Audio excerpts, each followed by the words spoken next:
Might run out, but okay. How are you today? I'm good. How are you? Okay, please tell me once again your name. My name's Shasha. Shasha. Nakai. Shasha Nakai. My name is Michael Kaidi. I am the publisher of Oasis News. I always talk on radio. I have a radio show, Yoruba program radio show called Egbeyewu, and also Atupa on 91.9 FM and 1540 AM every Sunday from 5:30 to 6 o'clock. I'm a Nigerian Canadian and I belong to so many groups here. You just produced a movie. Can you tell us the title of the movie? Yeah, so my film is called Take Light. Take Light. How? Yeah. Based on what? As in NEPA takes light. NEPA? Yes. Wow. So it's a film about Nigeria's energy problems. NEPA. NEPA. How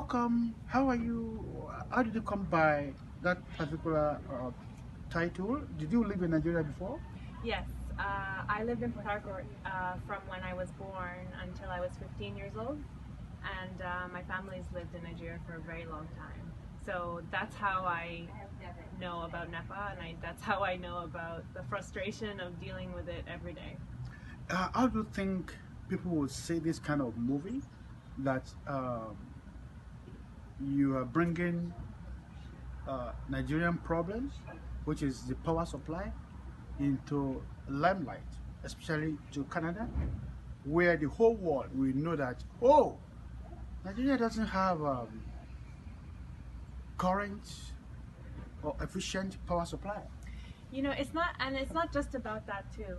You know, for people here in Canada, yeah, they really have no idea what everyday life is like in Nigeria. They only know about like 419 emails. They maybe only see people living in slums in Lagos. That's all they see on the media.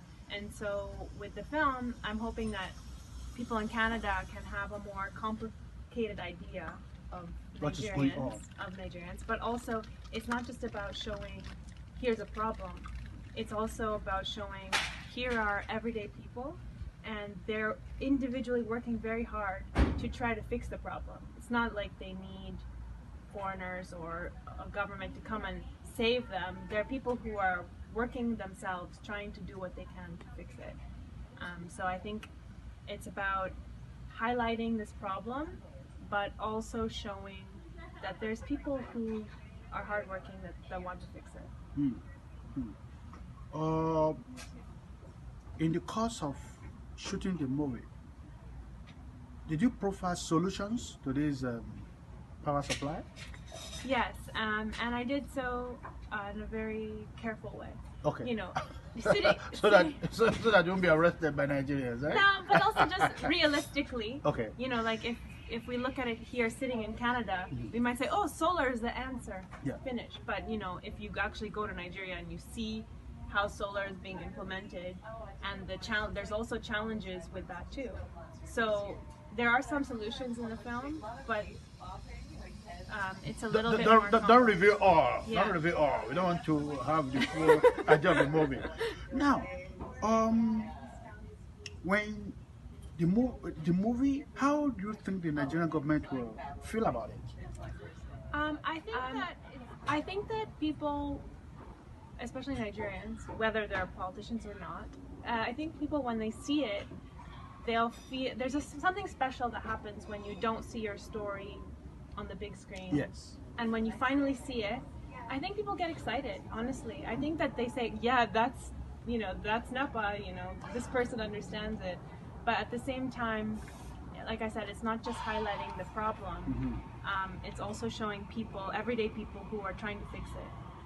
I think the movie makes sense in the sense that I mingle with a lot of white Canadians and black Canadians and people from various areas. According to them, they are not aware of what is actually going on or what are actually going on in other countries. Like they believe, oh, Nigerians are so rich, they have money, they drive flashy cars, not knowing that a lot of people are really suffering back home. And how do you see the now Nigerians, every one of them has generated their own house? How do you see to that? You know that? Yeah. Every Nigerian is a local government chairman, is a treasurer, He's an accountant. He's he's an electrical engineer. They have generator by their side of their rooms. Do you think it makes sense? I mean, generators are very noisy. They're very dirty. Yeah.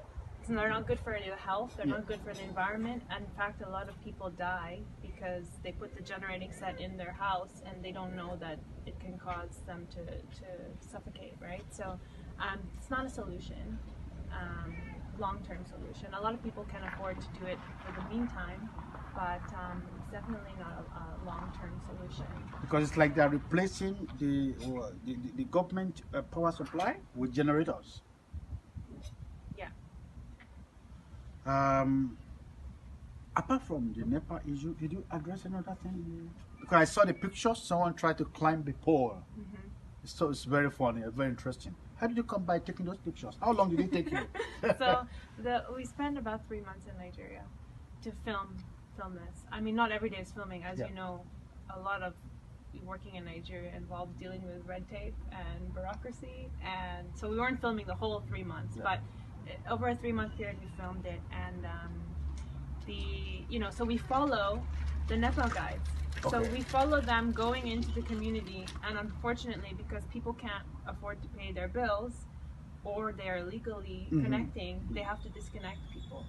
So we follow, the main part of the film is us following the guys climbing up the pole and dealing with the communities that they're disconnecting. It's no more NEPA. It has another name now. Yeah. It's no more. Are you aware? It's no more NEPA. It has another name. I'm not aware Yes. of NEPA. So everybody still calls it NEPA. NEPA, but the workers that we follow work for PHED. Okay. When you were a kid, did you remember when the lights went off? People didn't talk. But when the light comes back, they say, "Hey, up NEPA!" So remember, up NEPA! Yeah. So, how did you see the life without electricity or power supply in Nigeria, and here with power supply? Like I said, I mean, my parents, fortunately, they could afford generator oftentimes, but not always. You can't afford to run generator 24 hours a day, 7 days a week. There's a limit, yeah. So even as a young kid growing up, I would still deal with it. I remember, I used to play video games, and the light will always cut when I'd be trying to beat the game. And so that was my main memories of being a child, of growing up. And yeah, like I said, when I came to Canada, it made me realize how, gave me some perspective on the situation. Now, when you see the kind of the way our NEPA poles, or so called, and the electrical cables are scattered, when you got to Canada, how did you feel? Wires all over the places, all over the skies. I mean, there's no wires here. They're all underground. The hydro wiring is all underground. I mean, you can't really even compare. One of the guys in an interview was trying to tell me, like, how does the privatization of NEPA compare to Ontario Hydro? I'm like, you can't compare at all. It's such a different system. They're far apart. No, you don't even see anybody from Hydro here. Like, they're not the people who come to collect your bill. You pay your bill online or at the bank, and that's it. It's a totally different system. So what do you think will be the exact or the final solution that could actually solve that power supply problem in Nigeria? Since we've been here for if I knew the answer, then maybe I would be the president. No, just kidding. I think there's many issues that combine together.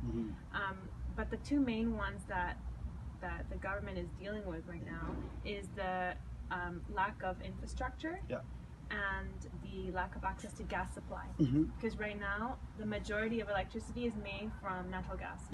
And they don't have the infrastructure, even though the gas is literally underground, they don't have the infrastructure to convert it into electricity.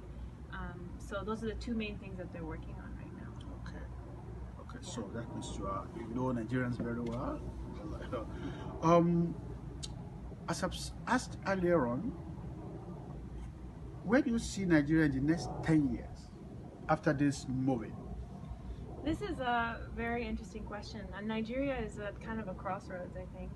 It's very delicately balanced on all the different ethnic lines Yeah, and religious politically, lines.